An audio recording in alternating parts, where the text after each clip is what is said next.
ایرانی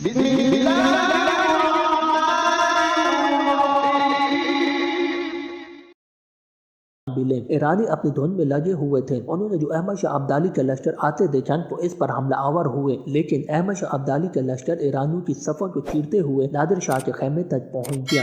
وہ نادر شاہ کے خیمے میں داخل ہوا۔ نادر شاہ کی انگلی سے شاہی انگشتری، تارلی، نیز، کوہ نور ہیرا جو اس وقت نادر شاہ کے قبضے میں تھا، جسے وہ ہندوستان سے لے گیا تھا، وہ بھی لے لیا تھا۔ اس کے علاوہ نادر شاہ کے پاس جتنی قیمتی اشیاء تھیں وہ سب پر اس نے قبضہ کر لیا اور نادر شاہ کی لاش کو آخری سلامی دی۔ شاہی خیمے میں اس وقت ہر طرف افراتفری، شور و غل اور ہنگامے کے عالم تھا۔ اسی اثناء میں ایرانی لشکری شاہی املاک اور جائیداد کی فکر میں سرگرداں تھے۔ دوسرے قبائل باہمی جنگ میں مبتلا ہو کر لوٹ کھسوٹ میں مصروف ہو گئے تھے۔ نتیجہ یہ ہوا کہ اس حادثے کے صرف 4 گھنٹے کے اندر نہ کہیں شاہی خیمے کا نشان تھا، نہ کہیں شاہی ہیرے جواہرات اور دوسرے املاک کا پتہ تھا۔ نادر شاہ کے سر محمد قلی خان نے فوراً اس کے بھتیجے علی قلی خان کی طرف بھیج دیا اور مقتول کی خواہش کے مطابق قتل کے 9ویں روز اسے مشہد روانہ کر دیا گیا اور وہاں خیابان اعلیٰ میں اسے سپرد خاک کر دیا گیا جو اسی مقصد کے لیے تعمیر ہوا تھا۔ قسمت کا لکھا پورا ہوا اور جس صفائی اور بے دردی سے نادر شاہ دوسرے لوگوں کو قتل کیا کرتا تھا،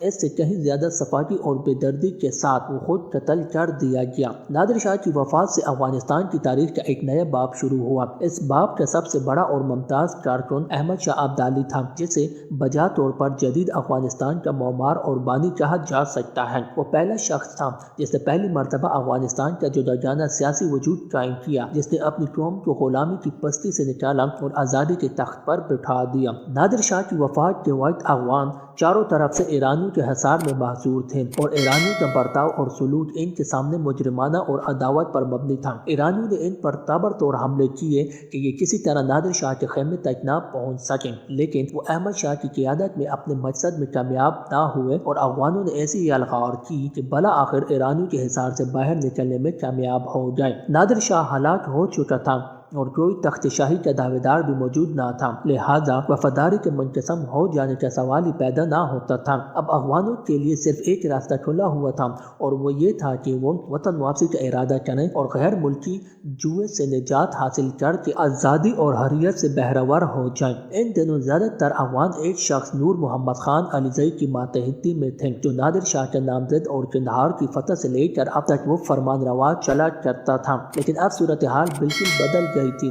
نادر شاہ کی وفات اور ایران سے افغانوں کی قندھار کی طرف یورش نے پانسا بالکل پلٹ کر رکھ دیا تھا۔ اب افغانوں کے سامنے آزادی کی منزل مقصود تھی۔ غیر ملکی اقتدار دم توڑ چکا تھا۔ اس کا قائم کیا ہوا نظام، اس کے عہدے اور اس کے اعلی کار سب ہی اپنا مقام کھو چکے تھے۔ افغانوں نے ایک قومی لشکر تیار کر لیا جو مخالف قوت سے ٹکرانے اور اس کی مزاحمت کرنے کا دم رکھتا تھا۔ غیر ملکی اقتدار کا مجرم لمحہ بلمحہ کھلتا جا رہا تھا۔ ان حالات میں ابدالی یہ محسوس کرنے لگے کہ اپنا ایک سردار جلد از جلد منتخب کر لیں اور اس ضرورت کو شدت کے ساتھ محسوس کیا جا رہا تھا۔ یہ صحیح ہے کہ مشترک تحفظ اور سلامتی کے جال نے ابدالیوں کو چند دوسرے قبیلوں کے ساتھ باہم پیوست کر دیا تھا اور ان کی دوئی ختم کر کے انہیں مقصد متحد کیا جا رہا تھا۔ ان حالات کے پیش نظر ابدالیوں نے اپنا ایک جرگہ منعقد کیا جس میں قبیلے کے تمام سردار جمع ہوئے۔ مقصد یہ تھا کہ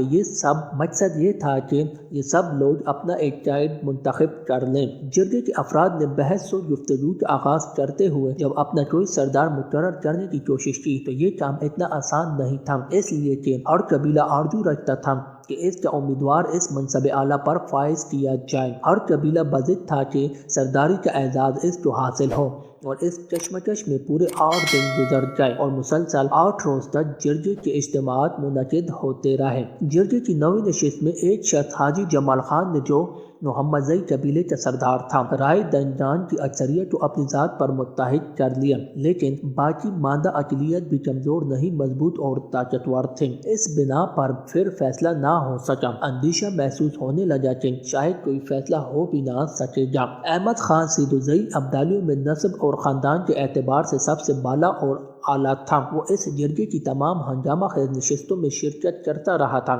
اور پورے ضبط، تحمل اور سکون اور اطمینان کے ساتھ جھگڑنے والوں کی تمام باتوں اور ان کی ساری گفتگو سنتا چلا آ رہا تھا، اور اس دوران اب تک اس کی زبان سے کوئی لفظ نہ نکلا تھا، نہ ہی اس نے کوئی تجویز پیش کی تھی۔ اور عین اس وقت جب سردار کا انتخاب کرنے کے لیے گرم گفتاری اور تلخ کلامی کا وقت آ گیا تھا اور تلواریں نیام سے باہر نکلنے کے لیے تڑپ رہی تھیں اور لوگ خطرات محسوس کر رہے تھے کہ ایک شخص محمد صابر شاہ نے، جس کو صابر درویش بھی کہتے ہیں، دفعتاً احمد خان کا نام سرداری کے لیے پیش کر دیا۔ اس نے کہا، ان نادینی باتوں سے کچھ حاصل نہیں ہو سکتا۔ خدا نے احمد خان کو تم سب سے بڑا اور باعظمت آدمی پیدا کیا ہے، افغان خاندانوں میں سب سے بالا اور برتر ہے۔ خدا کی مرضی کے سامنے سر جھکا دو، ورنہ یاد رکھو اس کی مشیت سے سرتابی تمہیں نہ رکھے گی۔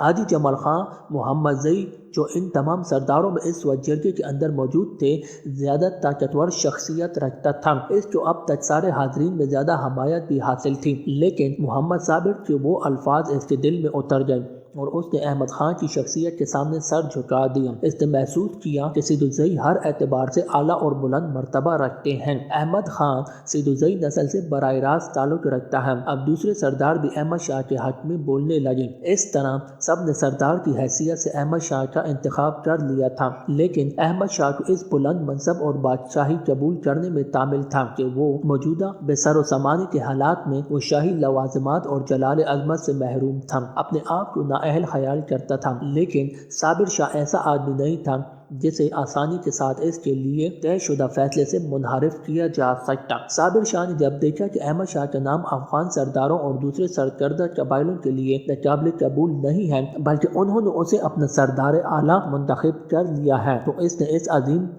اس عظیم اور نفسیاتی لمحہ سے فائدہ اٹھایا۔ اس نے فوراً ہی زمین پر ایک چھوٹا سا چبوترا بنایا، پھر احمد خان کا ہاتھ پکڑ کر اس پر بٹھایا اور کہا، یہ تمہاری مملکت کا تخت شاہی ہے۔ اس طرح چند دنوں کے اندر احمد خان بادشاہ بن گیا، تخت شاہی پر بھی جلوہ افروز ہوا اور احمد خان سے احمد شاہ ابدالی بن گیا۔ سربراہ اور حکمران ہونے کے بعد احمد شاہ نے فیصلہ کیا کہ سب سے پہلے قندھار شہر پر قبضہ کیا جائے، اس کے بعد ہرات کو بھی اپنی گرفت میں لیا جائے، اس کے بعد اپنی حکومت اور اپنی بادشاہی کو مضبوط کیا جائے۔ احمد شاہ کے پاس اس وقت 4000 افغان لشکری تھے، جن پر وہ مکمل طور پر بھروسہ اور اعتماد کر سکتا تھا، جنہیں لے کر وہ قندھار کی طرف روانہ ہوا۔ ان دنوں ہرات شہر پر نادر شاہ کے ایک نامزد شخص کا قبضہ تھا اور وہ وہاں حکومت کر رہا تھا۔ احمد شاہ میں ابھی اتنی سکت نہ تھی کہ وہ اس برطرف کر کے وہاں اپنا عمل دخل کر سکتا۔ سب سے بڑھ کر یہ کہ احمد شاہ ابدالی کو تو ابھی اپنے قبیلے کے علاوہ دوسرے ساتھیوں پر پورا اعتماد بھی نہیں تھا، کیونکہ ان کی وفاداری ابھی تک آزمائی نہ گئی تھی۔ نیز اس وقت اصل مقصد قندھار کی طرف کوچ کرنا تھا اور جس قدر جلد ممکن ہو سکے وہاں غلبہ اور تسلط قائم کر لینا تھا۔ چنانچہ احمد شاہ ابدالی نے وقتی طور پر ہرات کو نظر انداز کرتے ہوئے بڑی تیزی اور بڑھ رفتاری کے ساتھ قندھار کی طرف پیش قدمی کی تھی۔ قندھار کی طرف جاتے ہوئے ایک مقام پر ایک ایرانی لشکر احمد شاہ ابدالی کی راہ روک کر کھڑا تھا، لیکن احمد شاہ ابدالی نے ان پر جان لیوا حملہ کرتے ہوئے نہ صرف انہیں بدترین شکست دی بلکہ ان کی اکثریت کو کاٹ دیا۔ ایرانی کا یہ وہ لشکر تھا جو اس وقت قندھار کی حفاظت پر مامور تھا۔ احمد شاہ ابدالی نے اسے بدترین شکست دی اور ان کی اکثریت کو موت کے گھاٹ اتار دیا۔ اس طرح اس ایرانی لشکر کو شکست دینے کے بعد فاتح کی حیثیت سے پہلی بار احمد شاہ ابدالی اپنے مختصر سے لشکر کے ساتھ قندھار شہر میں داخل ہوا۔ جس وقت وہ قندھار شہر میں داخل ہوا، اس وقت کابل کے حاکم نصیر خان نے بھی قندھار میں قیام کیا ہوا تھا۔ یہ نصیر خان پہلے ہندوستان کے بادشاہ محمد شاہ کی طرف سے کابل کا حاکم تھا۔ بعد میں جب ان علاقوں پر نادر شاہ نے قبضہ کر لیا تو نادر شاہ نے بھی اسے کابل، پشاور اور دوسرے ملحقہ علاقوں کا والی مقرر کر دیا تھا۔ احمد شاہ ابدالی جب قندھار میں داخل ہوا تو نصیر خان کو گرفتار کر لیا گیا۔ نصیر خان نے جب دیکھا کہ حالات اس کے خلاف ہوتے جا رہے ہیں، کہیں احمد شاہ ابدالی اسے قتل کر کے کسی اور کو کابل کا حاکم نہ بنا دیں، لہٰذا اس نے اپنی بیٹی کا نکاح احمد شاہ سے کرا دیا۔ احمد شاہ نے اس شرط پر کابل کے صوبے کی حاکمیت پر مقرر کیا کہ وہ سالانہ 5 لاکھ روپیہ ادا کرتا رہے گا۔ اب احمد شاہ بڑی تیزی اور سرعت کے ساتھ مختلف قبائل کو اپنا مطیع اور فرما بردار بنانا شروع ہو گیا تھا۔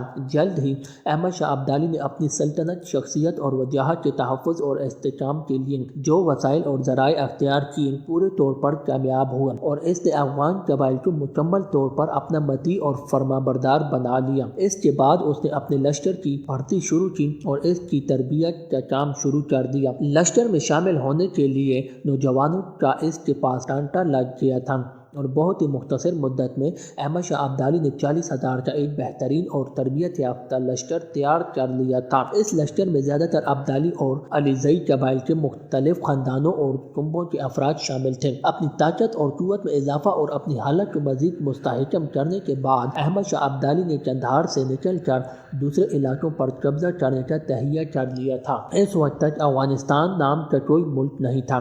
احمد شاہ کے سامنے جو پہلا کام تھا وہ یہ تھا کہ ان مختلف اضلاع کو جو افغان آبادی پر مشتمل تھے ایک سیاسی وحدت میں تبدیل کر دے۔ جو ان علاقوں میں ہرات شہر بھی آتا تھا، لیکن ہرات کو احمد شاہ عبدالی نے کسی آئندہ وقت کے لیے چھوڑ دیا تھا۔ سب سے پہلے اس نے غزنی اور کابل کو اپنی گرفت میں لینے کا تہیہ کیا۔ تو یہ تھی ہماری آج کی ایپیسوڈ۔ ہماری آج کی ایپیسوڈ آپ کو کیسی لگی ہے ہمیں کمنٹ کر کے ضرور بتائیں۔ اگر ہماری آج کی ایپیسوڈ آپ کو پسند آئی ہے تو ہماری اس ویڈیو کو لائک کریں اور زیادہ سے زیادہ شیئر کریں تاکہ ہم ایسی مزید ویڈیوز جلد سے جلد آپ لوگوں کے لیے لے کر حاضر ہوں۔